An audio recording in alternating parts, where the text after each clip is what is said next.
সংবিধান লঙ্ঘন করে শেখ হাসিনা নির্বাচনকে বৈধতা দেওয়ার অভিযোগে রকিব হুদা ও আওয়াল কমিশনকে কাঠগড়ায় দাঁড় করানোর আহ্বান জানিয়েছেন বিএনপি নেতারা। কেবল পদত্যাগ নয়, বর্তমান কমিশনের সবাইকে আইনের আওতায় আনারও দাবি জানান তারা। শেখ হাসিনাকে দেশে এনে দ্রুত বিচারেরও দাবি বিএনপি নেতাদের। রিপোর্ট জাহাঙ্গীর আকন্দের। জাতীয় প্রেস ক্লাবের সামনে আলাদা দুই অনুষ্ঠানে বিএনপি নেতারা বলেন, ছাত্র জনতার গণ অভ্যুত্থান দমনে আওয়ামী লীগ সরকারের চালানো গণহত্যা বিশ্বে নজিরবিহীন। হত্যার হুকুমদাতা শেখ হাসিনা সহ জড়িতদের দ্রুত বিচার না হলে শহীদদের আত্মা শান্তি পাবে না। আওয়ামী লীগের সুবিধাভোগীরা প্রশাসনে ঘাপটি মেরে বসে আছে, এরাই অন্তর্বর্তীকালীন সরকারকে বিতর্কিত করার নানা ষড়যন্ত্র করছে বলে অভিযোগ তাদের। পুলিশ কর্মকর্তারা আজকে যারা গ্রেপ্তার হচ্ছেন, আপনাদেরকেও বলেছিলাম শেখ হাসিনা কিন্তু পালায়ে যাবে, আপনাদেরকে সেই হেলিকপ্টারে নিবে না। যখন মামলা হবে সেই মামলা কিন্তু আপনারাই ফাঁসবেন।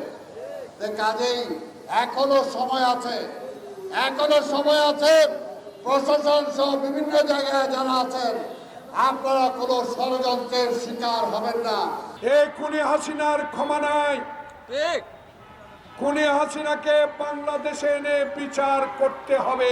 এদিকে নয়াপল্টনের কেন্দ্রীয় কার্যালয়ে সংবাদ সম্মেলন করে এগ্রিকালচারিস্ট অ্যাসোসিয়েশন অব বাংলাদেশ অ্যাব। এতে বিএনপির সিনিয়র যুগ্ম মহাসচিব রুহুল কবির রিজভী বলেন, ছাত্র জনতার বিপ্লবের মধ্য দিয়ে গঠিত ঐক্যে যারা ফাটল তৈরির চেষ্টা করছে, তারা পতিত স্বৈরাচারের দোসর হিসেবে চিহ্নিত হবে।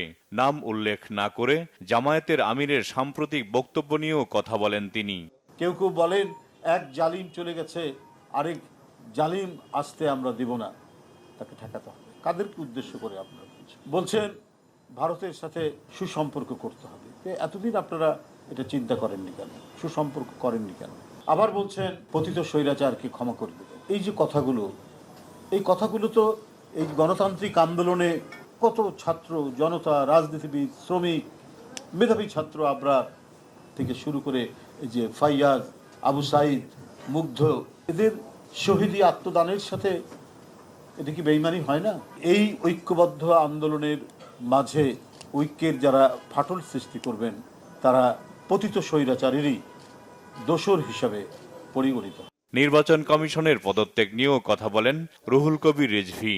এই যে নির্বাচন কমিশন শুধু চাকরি রক্ষার্থে সংবিধানের যে নির্দেশনাবলী সেটাকেও তারা যেমন লঙ্ঘন করেছেন, তেমনি এই গণতন্ত্রকে ধ্বংস করার ক্ষেত্রেও তারা ভূমিকা পালন করেছেন। তো সুতরাং এটার সাথে যারা দায়ী, যে কটা নির্বাচন কমিশন হয়েছে, হুদা কমিশন বা তার আগের যারা ছিলেন, এরা প্রত্যেকেই, রাকিব, প্রত্যেকেই দায়ী। এবং আমি মনে করি তাদেরকেও কাঠগড়ায় দাঁড় করানো উচিত। একটি টেলিভিশন চ্যানেলে প্রচারিত কৃষিবিদ ইনস্টিটিউশন দখলের সংবাদের প্রতিবাদ জানিয়ে অ্যাব নেতারা বলেন, 18 বছর ধরে কৃষিবিদ ইনস্টিটিউশন দখলে রেখেছিল আওয়ামী লীগ। ছাত্র জনতার বিপ্লবের পর সাধারণ কৃষিবিদরা ইনস্টিটিউশনকে দখল মুক্ত করেছে। জাহাঙ্গীর আকন্দ, বাংলা ভিশন, ঢাকা।